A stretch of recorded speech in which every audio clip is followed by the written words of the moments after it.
Saludos, muy buenas tardes amigos y amigas de 2x3 en Salud. Felices Doris Pantaleón y Altagracia Ortiz, una servidora, de que podamos encontrarnos nueva vez para compartir todo el contenido preparado con cariño para todos ustedes. Muy buenas tardes, Doris. Buenas tardes, Tati. ¿Cómo estás? Estoy bien, ¿y tú? ¿Cómo pasaste tú la semana, Doris? Trabajando mucho. Trabajando mucho en medio de esta situación que lamentablemente tenemos que decirlo, seríamos monotemática, diríamos, pero es el tema del momento y es esta pandemia que afecta al mundo y que República Dominicana no es la excepción, que los números siguen subiendo, Tati. Sí. Y esta semana con el ingrediente, o estos últimos días, últimas dos semanas de la alta mortalidad. Así es, precisar que monotemático está el mundo, Doris, completo. Eso es verdad. O sea, no hay temas que no sea lo mismo, COVID, pandemia, eso es lo que hay en el mundo, pero ciertamente preocupadas y como preocupados deben estar ustedes. Alta mortalidad, que no tiene fecha de cuándo ocurrieron esas muertes. Pero entonces, son muertes. Pero son muertes. Y como me decía un médico, no, es que una sola muerte debe preocupar. Claro. Son alrededor de 130 muertes, más de 130 muertes que se han registrado en los últimos 10 días, 10 o 12 días. Sí, más. Sí, y entonces cada día hay un registro, 18, 19, 11, 10, sí, es 15, muy alto. Y llama la atención, la verdad llama que la atención. Sí. Y entonces esto ocurre, Tati, en medio de que ya esta semana hubo mayor apertura, ya se abrieron los gimnasios, ya los restaurantes se le permitió abrir también con un 60% de su capacidad, pero alguien me preguntaba, pero ¿quién está supervisando que realmente se vayan a cumplir con esos protocolos? Porque bien sabemos que un negocio al momento de abrir, o la gente después que llega al sitio se olvida de que hay que usar mascarilla, de que hay que mantener un distanciamiento, entonces estamos en una situación complicada, la verdad que sí. Y por otra parte, Doris, dos corrientes priman, una corriente que es la sanitaria, que dice la vida está primero. Bueno, el Colegio Médico y las sociedades médicas especializadas fueron bastante claros con eso. Efectivamente, esa corriente propugna por que se mantengan las medidas para evitar la transmisibilidad del virus, pero la otra corriente, que es la parte económica, dice, bueno, pero también hay que vivir. Muchos negocios se van a la quiebra, la economía, ¿de qué va a vivir la gente? Los empleos. Sí. Hay toda una encrucijada. Yo no sé, yo me inscribo en que primero es la vida. Sí, aunque pasemos trabajo, ¿verdad? Así es, porque hay que entender las dos vertientes, y es verdad. El país necesita mover su economía porque muchas personas sin trabajo, cuando tú cierras, aquí este país que vive tanto de la economía informal, pues un grupo alto de población que dejan de trabajar, que dejan de ganarse el sustento, a eso se suman también otros que pierden empleo.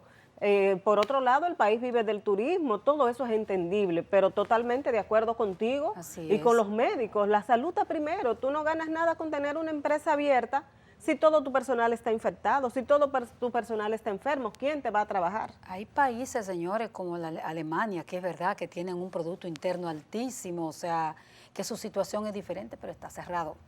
Tengo una amiga médico en Francia, en Alemania, y ella dice, para poder hacer algunas cuestiones de aseo personal, yo cruzo, tú sabes, son países fronterizos, yo cruzo a Francia, porque Alemania está cerrado totalmente. Entonces, nosotros son economías diferentes, que no las vamos a comparar, ¿no? ¿Verdad? Y civilizaciones diferentes, pero... Y niveles educativos diferentes. Exactamente. Aunque hay que decir, Doris, también que el mundo entero está harto del confinamiento. Ahora, ese es el dilema. ¿Es estar confinado, es estar disciplinado más que confinado? Porque confinado no estamos. Sí, es disciplinado más que todo, que es disciplinado más que otra cosa. Y nosotras lo que queremos es volver a alentar mientras y recomendar, mientras esto se resuelve y los gobiernos se ponen de acuerdo, el gobierno y las autoridades se ponen de acuerdo, llevemos puesta nuestra mascarilla cada vez que tengamos que salir a la calle, juntarnos con alguien, ir a trabajar, lavémonos constantemente las manos con agua y jabón y evitemos las aglomeraciones. Así es, hay lugares que no es necesario ir en este momento, estar aglomerado, estar junto con personas que tú nunca has visto en tu vida, o sea, vemos las playas, donde no hay un distanciamiento, donde todo el mundo está junto, quitándose la mascarilla, o sea, es cada quien, cada ser humano tiene como que ir adoptando sus medidas y sus controles, porque hasta que esto no pase, realmente tenemos que sacrificarnos. Y decía la OMS recientemente que si no, las personas no nos sometemos todos con rigurosidad a estas medidas, pues el 2021 podría ser peor que el 2020 en cuanto a la pandemia. Así es, ciertamente. Bueno, y con estas reflexiones, con estos comentarios, nosotros concluimos este primer segmento. Nos vamos a unos comerciales y venimos con la invitada de la tarde. Espérala ahí, que es interesante. 2 por 3 en salud.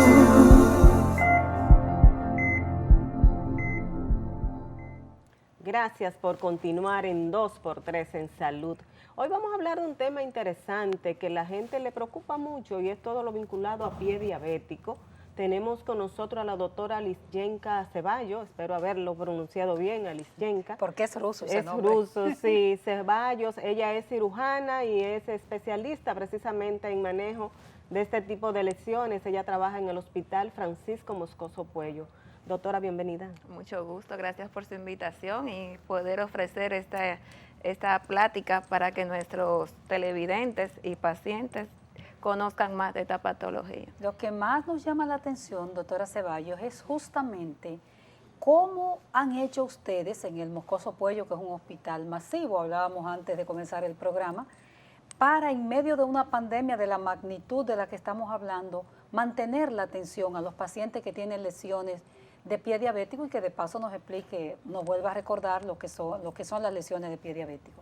Bueno, los pacientes con pie diabético son pacientes o úlcera de pie diabético porque ya no encasillamos al paciente como pie diabético, porque es un término discriminante que llama mucho o tiene un malestar en el paciente y el familiar que se siente como desprovisto. Usamos un calificativo que le estaríamos dando. Es un calificativo, exacto. Sí, entonces sí. estamos usando más el término de úlcera en pacientes con pie diabético, muy bueno. que es un síndrome que todo paciente con diabetes puede presentar una úlcera, una infección o una lesión que ya lo hace que tengamos cuidados alternativos y más cerca del paciente para este tipo de patología. Perfecto. ¿Cómo han manejado, le preguntaba Tati al principio, ustedes, mantener este programa abierto en medio de esta situación de pandemia? El pie diabético es una urgencia clínica, entonces no es un paciente que podemos mandarlo a su casa a esperar 1 mes, 2 meses, una cita porque es un paciente que debemos estar vigilándolo de cerca, por lo menos, dependiendo del grado de pie diabético que tenga o de la calificación, qué tan agresivo hay que calificarlo.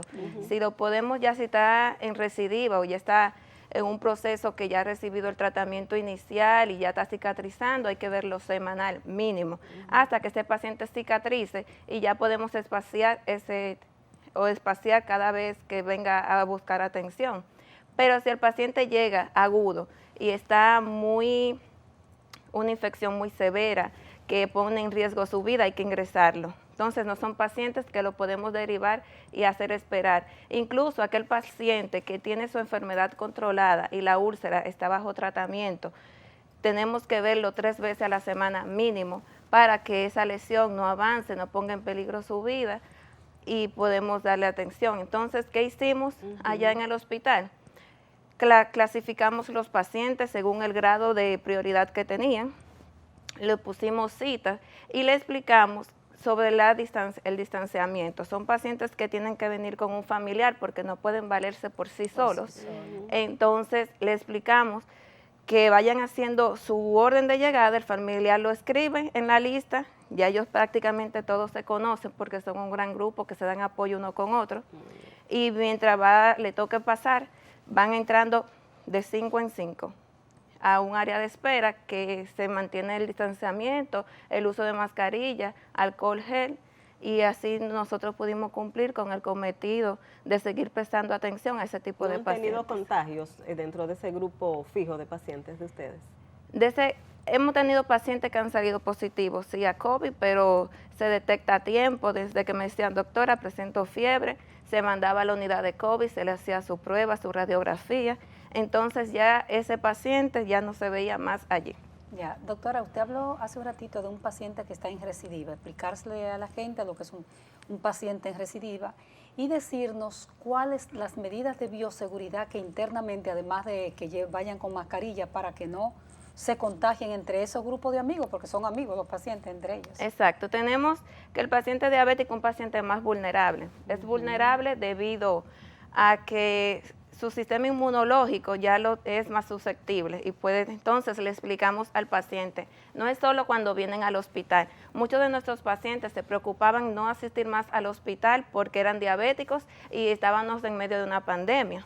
Pero digo, si no viene al hospital, la úlcera se infecta, hace una gangrena o hace una infección sistémica, es su vida que está en peligro. Claro. Y no solamente por el COVID, usted va a dejar, o sea, puede no darle COVID, pero se va a morir de una infección. De la infección. Entonces le explicaba, lleguen a hora pausada, mantengan el distanciamiento, nunca se pueden quitar la mascarilla dentro del hospital, deben guardar la medida de distanciamiento.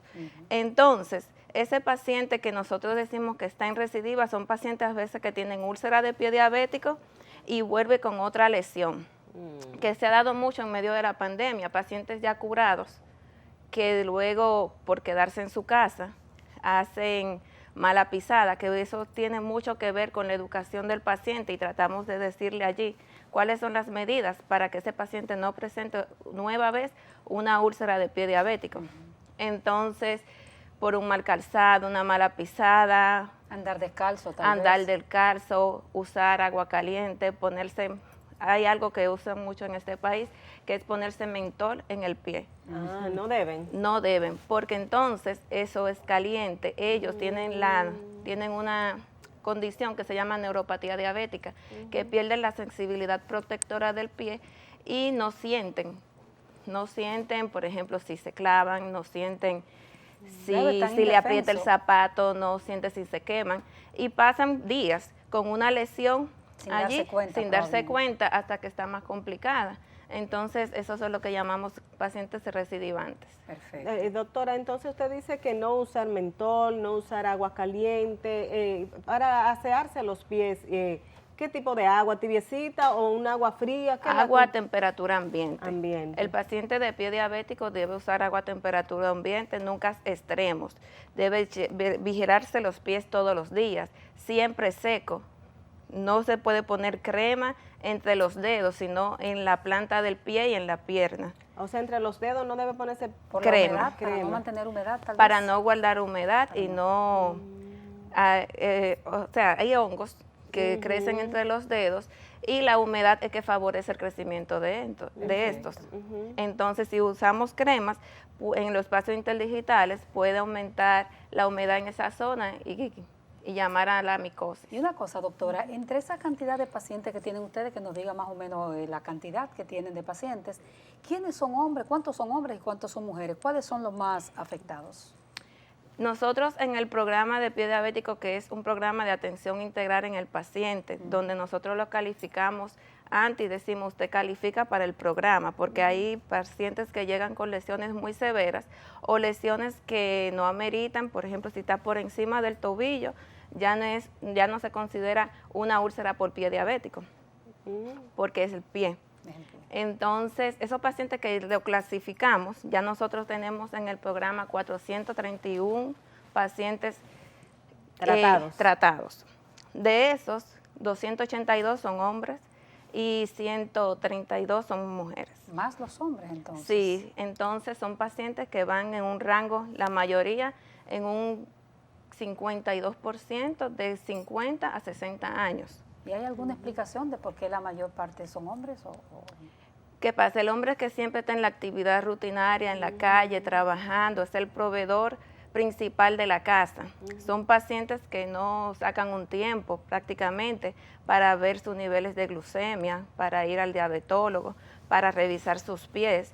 Usan un mal calzado, que eso es importantísimo en el síndrome de pie diabético.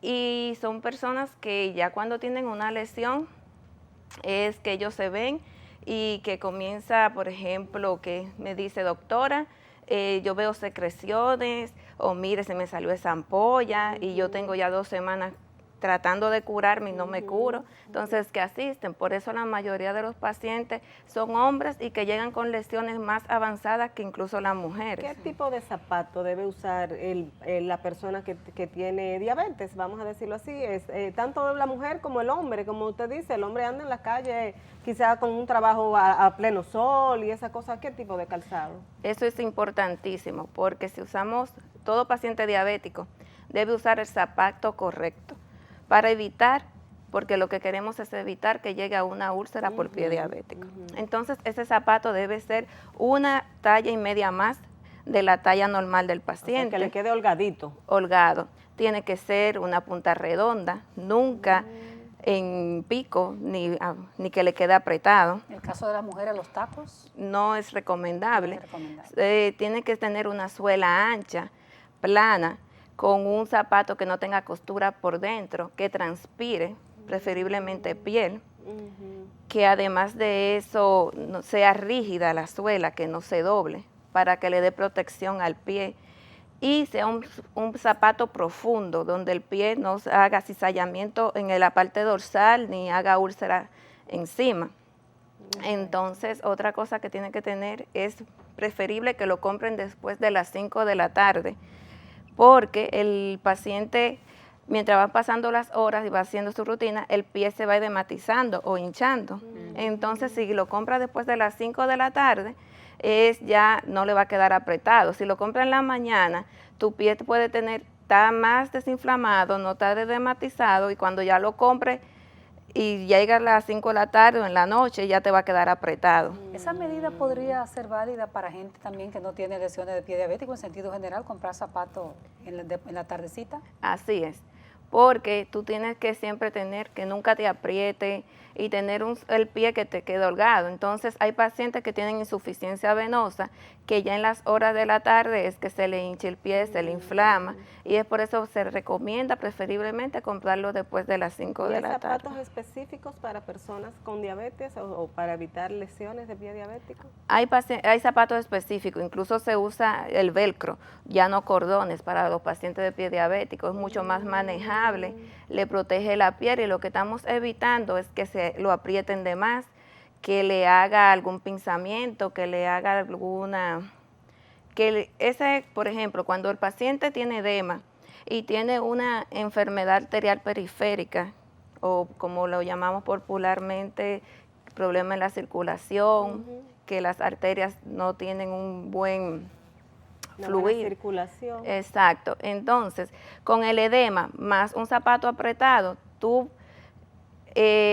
empeoras la situación de la irrigación, porque estrechas externamente esa arteria. ¿Y zapatillas abiertas para mujeres se recomienda? No es recomendable, porque el paciente de pie diabético pierde la sensibilidad protectora. Entonces, cualquier trauma, cualquier golpe, Picaduras, por ejemplo, picadura, insectos. toda puerta de entrada en un paciente que ya sea diabético es una prelesión para desarrollar un pie diabético. Entonces debemos evitar incluso el pedicure para las mujeres no es recomendable, ni para los hombres que ya padecen de diabetes. ¿Qué se recomienda en ese caso? Que la propia gente tenga su corta uñas, sus materiales para limpieza de los pies personal, o que no vaya a salones de belleza, ni que ninguna pedicura. Se recomienda que vaya al podiatra, y que o si se lo van a hacer, van a cortar, solo cortarse las uñas de manera cuadrada y las puntas.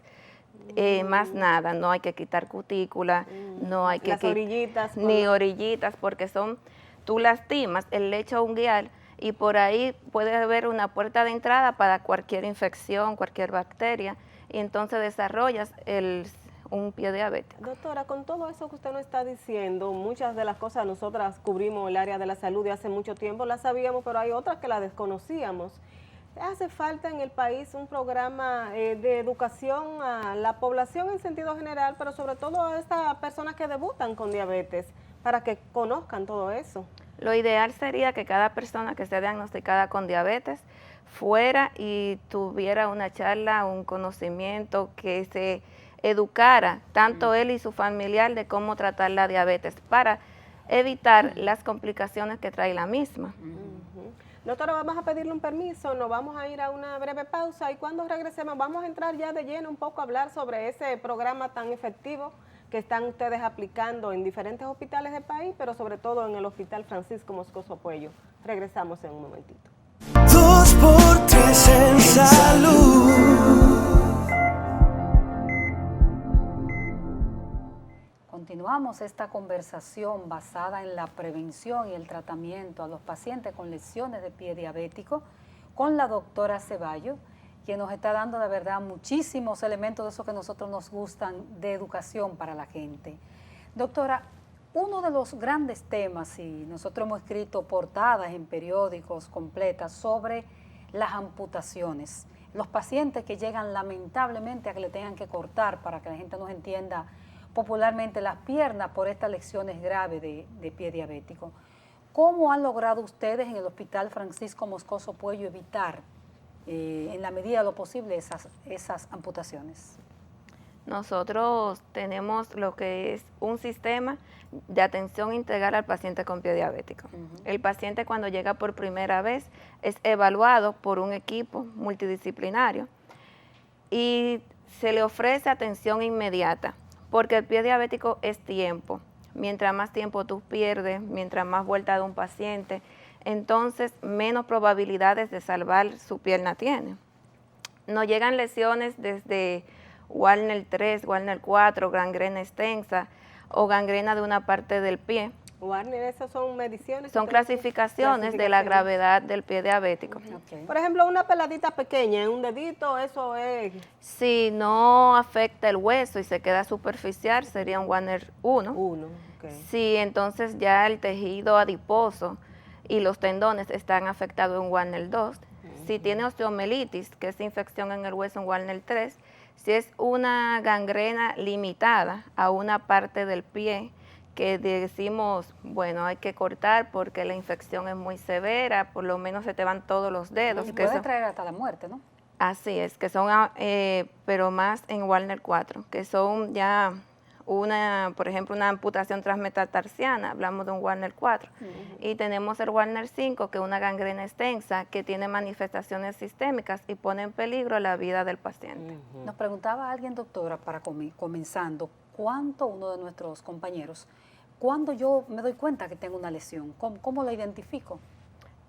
Por eso, una lesión en un paciente con diabetes debe ser supervisada a diario sus pies, porque aunque sea un pequeño eritema, un enrojecimiento, mínimamente, aunque sea una uña encarnada, ya usted tiene un pie diabético. No debe de pasar que eso es algo chiquito, eso es algo sin importancia, porque esa misma lesión, de acuerdo a tus características del avance de tu diabetes y tu descompensación desde antes que tú vienes arrastrando, puede desarrollar una gravedad mucho más severa, por mínima que tú veas que sea la lesión en la piel que tenga. Hay que ir al médico inmediatamente. Inmediatamente, la recomendación es ir inmediatamente al médico. Doctora, ¿cuáles son los tratamientos que ustedes en el programa de atención integral tienen para cada una de esas clasificaciones? Nosotros, por ejemplo, nosotros medimos el tamaño de la úlcera. Si el paciente llega, hay pacientes que nos llegan con una flictena o una ampolla, que dice, eso fue una ampollita, esa flictena hay que quitarla inmediatamente. Siempre o regularmente debajo de esa flictena o debajo de un callo hay una úlcera. Entonces, de acuerdo a esa úlcera, las características que tenga, los bordes, la profundidad, medimos los grados que tiene y ya pasamos a diferentes áreas. Los que son más avanzados, como digo, que tenemos gangrena, infección sistémica, que está descompensado, muchas veces nos llegan con anemia severa, que hay que transfundir, pasan al área de internamiento hasta compensar ese paciente, lo llevamos a cirugía, y ya las otras úlceras que pueden ser manejadas ambulatoriamente, lo pasamos a la unidad de cura avanzada de heridas. En la cura avanzada de heridas, se evalúa, se educa al paciente, tanto a él como a su familia, porque sin el apoyo familiar es imposible que nuestro paciente mejore al ritmo que queremos. Porque ¿Quién hace esa labor de educación, perdón, la labor de educar al paciente? Estamos un grupo tanto de enfermeras, los mismos médicos, los médicos que van a darnos asistencia a médicos familiares, y hacemos lo que es atención integral. Si nosotros vemos que hay un problema mayor, ya sea un problema familiar, lo mandamos a psicología y damos ese tipo de atención integral. Entonces ya el paciente, después de recibir la educación, cómo va a ser el tratamiento, cuántas veces a la semana necesitamos que vaya allí, comenzamos y hacemos un expediente que el programa de alto costo del Ministerio de Salud Pública nos está apoyando. Por si, esos son los pacientes que califican para el factor de crecimiento recombinante humano. Es el tratamiento Ese tratamiento va aunado a desbridamiento y el seguimiento que le damos al paciente, porque el factor de crecimiento epidérmico lo que nos ayuda es acelerar el cierre. ¿A partir de qué lesión pueden aplicar ese tratamiento ustedes? Nos estamos aplicando a partir de lesiones grado 3 y grado 4, que son pacientes ya que tienen una úlcera y son los pacientes que usualmente en otros centros o anteriormente, antes de nosotros aplicar salvataje, se amputaban. Exacto. Son lesiones graves y nosotros vamos con la atención integral, vamos manejando y sacándolo. Ya cuando nosotros ponemos el factor de crecimiento epidérmico, son lesiones que están controladas, fuera de infección, que ya ha sido llevada a cirugía y el paciente entiende cómo llevar su dieta, cómo la familia lo tiene que apoyar. De lo que exacto. Debe hacer. Doctora, ¿y cómo? Comprometido sería la palabra. Comprometido, bueno, perdóname Tati. Doctora, ¿cómo tiene el paciente que diligenciar ese tratamiento en el Ministerio de Salud Pública a través del programa de alto costo, o ustedes como programa hacen ese procedimiento? Nosotros como programa lo gestionamos. Nosotros somos quienes decimos, bueno, ya tú puedes aplicar para el tratamiento de factor epidérmico.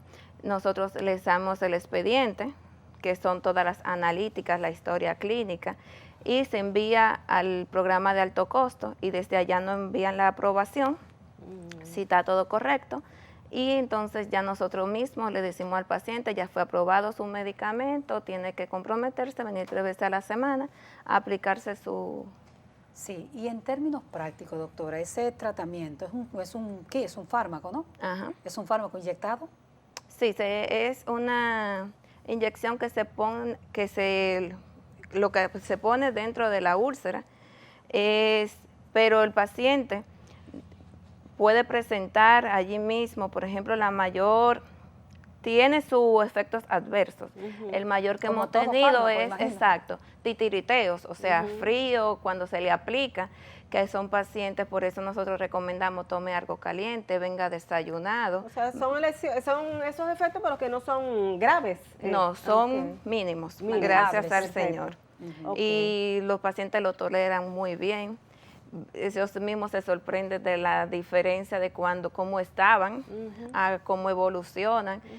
Y lo más importante de esto no es solamente aplicar el tratamiento, sino que ese paciente que ya se cura, que tenemos un 87% de pacientes ya curados totalmente. Oh, qué bueno. De todo lo que hemos tratado. Esos pacientes deben saber cuidarse para no venir con una lesión recidivante. Porque pueden tener otra lesión, Y ¿verdad? el promedio es que después de una úlcera, en menos de un año, el paciente diabético presente otra úlcera. Ok. Entonces nosotros tratamos de evitar eso, lo mandamos a fisiatría, lo mandamos a hacer plantillas de acuerdo al pie, porque hay cambios morfológico que presenta el pie después de una úlcera o una lesión tan extensa, después de las cirugías que se le practican en los pies, presentan estos cambios y nosotros lo mandamos, ya para después que está cerrado, claro está, a mandarse a hacer plantilla de descarga, zapatos ordesis, que son zapatos de acuerdo a su pie, porque si no hacemos eso, y a fisiatría, porque si no hacemos eso, el paciente puede recidivar. Pero en la parte que quería preguntar después, doctora, en esa lesión de que tiene el paciente con la complicación de pie diabético, una vez se aplica el tratamiento de crecimiento, ¿qué es lo que hace la carne? Que digamos está la lesión al rojo vivo, la carne crece, ¿ese es el crecimiento que usted se refiere? ¿Me lo puede explicar en términos técnicos? Ok. La granulación, usted se refiere. Luego que una úlcera por pie diabético está fuera de infección, que el sistema, la enfermedad arterial periférica está controlada, que esos son los tres puntos básicos para un síndrome de pie diabético, es un descontrol metabólico. Están las infecciones, la neuropatía que tiene el paciente y enfermedad arterial periférica. Todas esas causas nosotros la manejamos al paciente, porque de eso se trata el manejo integral y es nuestro pilar en el programa. Luego de eso, que se le aplica el factor de crecimiento, se pone intralesional, y esos, ya por ejemplo, si nosotros todas las causas las controlamos, ya cuando aplicamos, ¿qué nos falta? Que comience el proceso de granulación de la úlcera. Que eso es lo que hace el medicamento. Exacto. Acelera el crecimiento del tejido sano. Perfecto. Entonces, ya después que está granulada la úlcera, viene el último proceso, que es epitelización, que es ya cuando sale la capa córnea de la piel, y ya el paciente decimos que está totalmente curado. ¿Y esa se seca, esa lesión se seca después? Sí, ya cuando sale la capa córnea, está epitelizado, es piel. Pero increíble. Es una piel bien sensible, bien fina, porque es una piel nueva, que nosotros tenemos que orientar a ese paciente. Mira, tú no estás sano todavía, tienes que tener cuidado, no puedes... No haga desarreglo, no, decimos los dominicanos. Exactamente. Tienes que cuidarte, ve a rehabilitación, toma tu fisiatría, porque es una piel bien finita que luego se va engrosando y ya puede hacer su vida prácticamente. ¿Y qué tiempo puede durar un paciente en ese tratamiento para que la piel ya suba, ya se sane, ya tenga esa piel cubierta? ¿Qué tiempo podría...? Eso depende del tamaño, del grado de lesión y del tamaño. Nosotros tenemos en el programa un promedio de 34 días para la granulación y para curación total el promedio es 58. ¿Y la disciplina del paciente, doctora? Importantísimo. ¿Logran disciplinarse? Porque se le atribuye a los pacientes con condición de diabetes ser indisciplinado, comer lo que les da la gana y todo eso, porque el ser humano le gusta lo prohibido y todo lo que se te prohíbe, pues es en el caso de los que ya tienen esa lesión y entran a ese proceso disciplinado con esa terapia, que se llama Everprot, creo que es el nombre comercial que tiene. El nombre comercial es Everprope. Everprope. ¿Ese proceso se logra?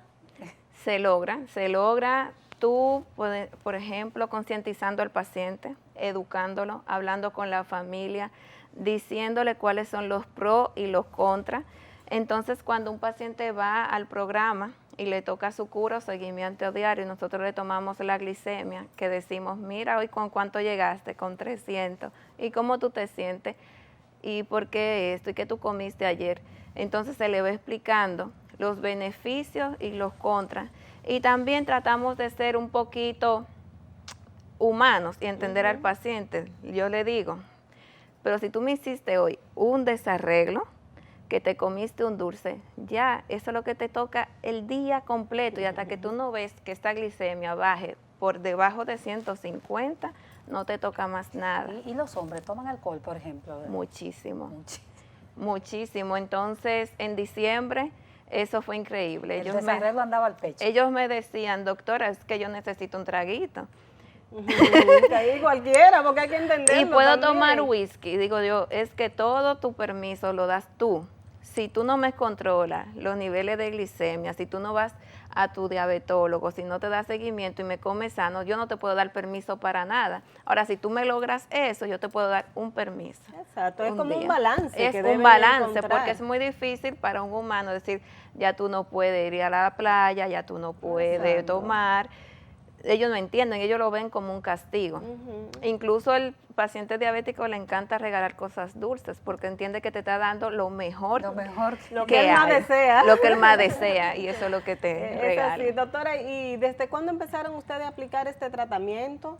¿Por qué tiene que ser en alto costo? Porque vamos a hablar un poquito de esa situación. ¿Y cuántos pacientes ya ustedes han tratado y han sanado? ¿Qué te parece, Doris, si venimos con esa respuesta? Excelente. Entonces, después de estos mensajes comerciales, volvemos con la doctora Ceballos. Muchas gracias. 2x3 en salud.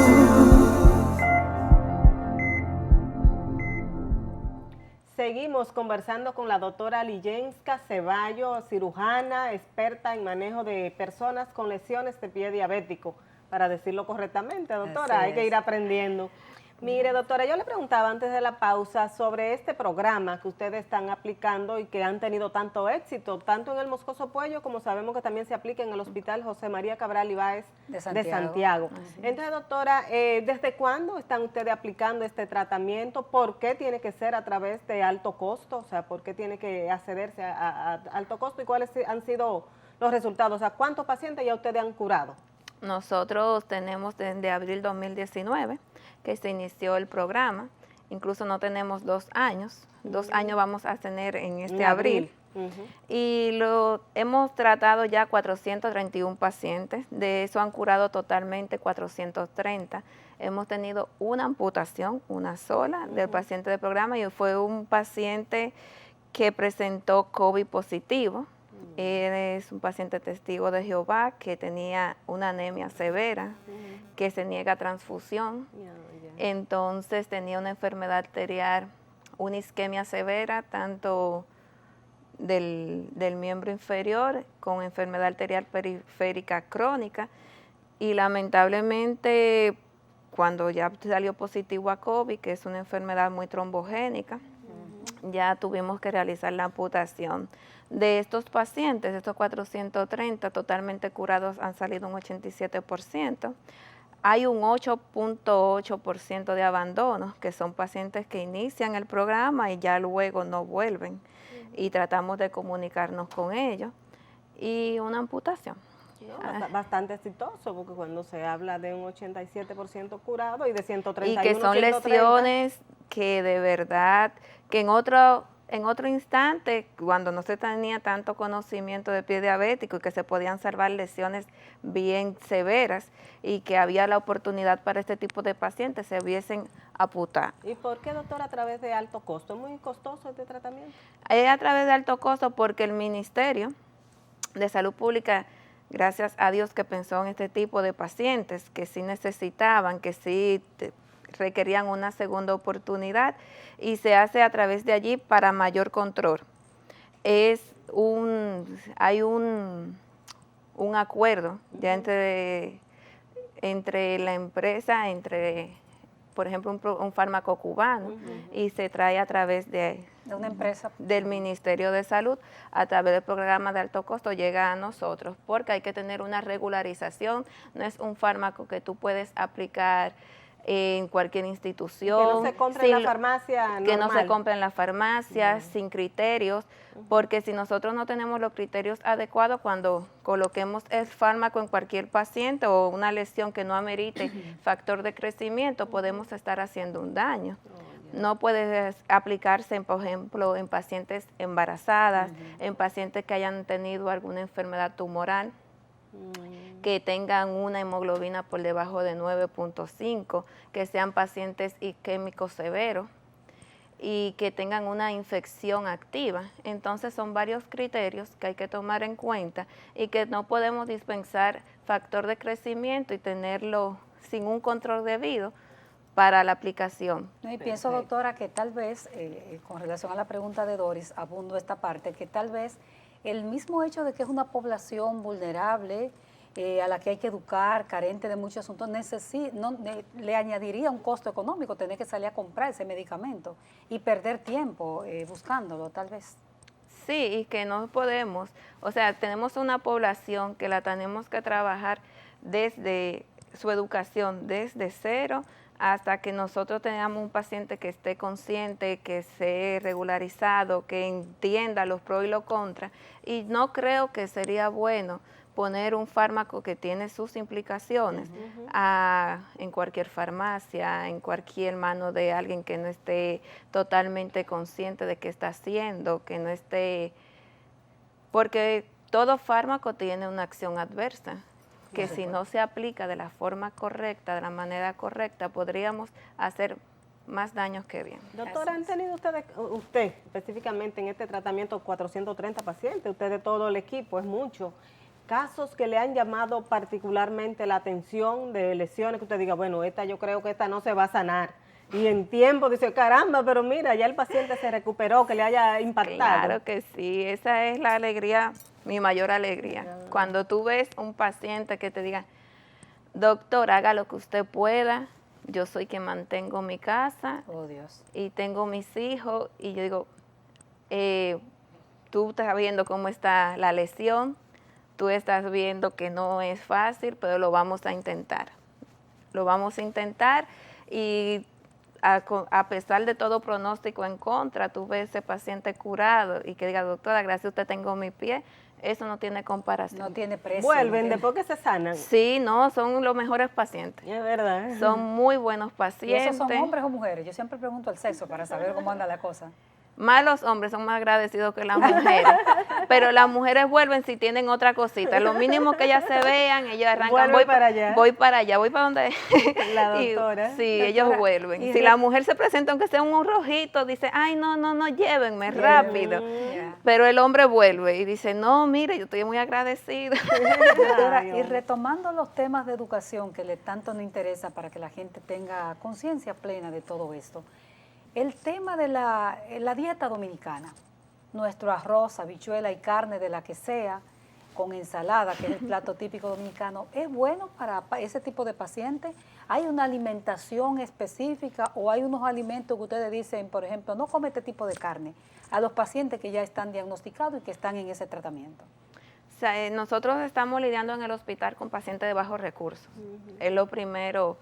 Hay dietas ideales para diabéticos, pero que cuando tú le dices al paciente o le dicen la dieta, porque ya ellos han pasado, ya cuando un paciente llega, por ejemplo, a nuestras manos, ya ellos han ido a 5 médicos antes, o tuvieron una vez hace 10 años que fueron al diabetólogo y le dijeron la dieta, y ellos mismos dicen, yo no puedo llevar esa dieta.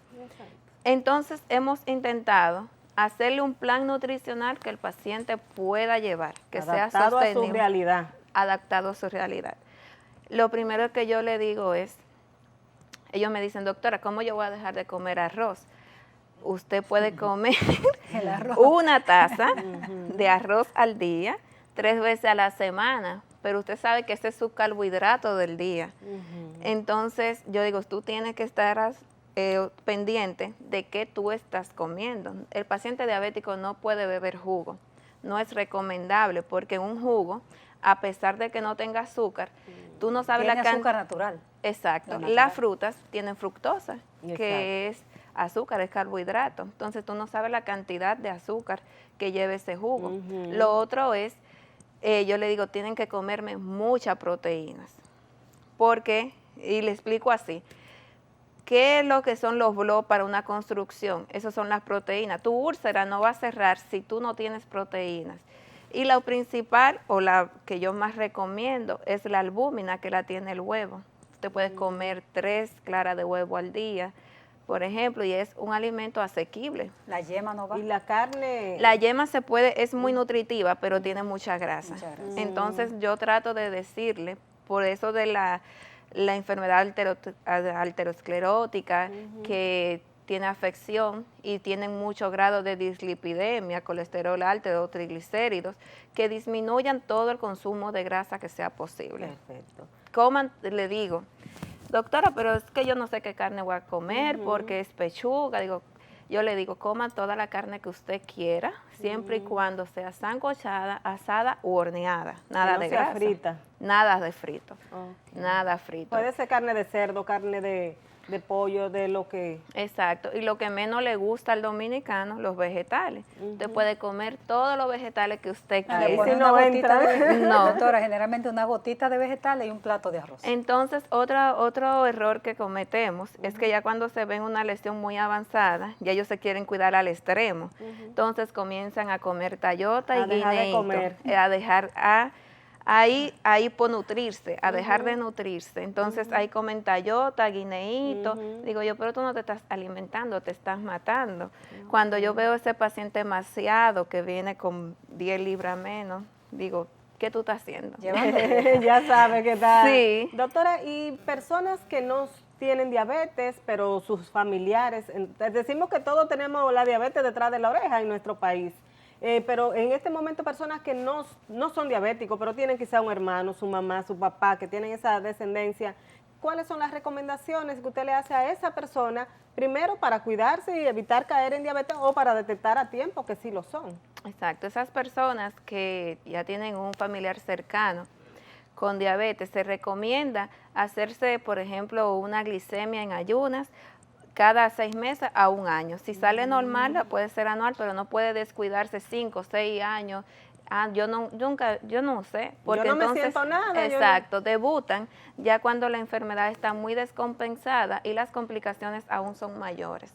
O sea, chequearse el control de glicemia por lo menos 2 veces al año, dice usted, doctora. Sí, Aunque no sientan nada. así es, después de los 40 años, claro, 45, 40 si tiene otra enfermedad agregada como obesidad, hipertensión arterial.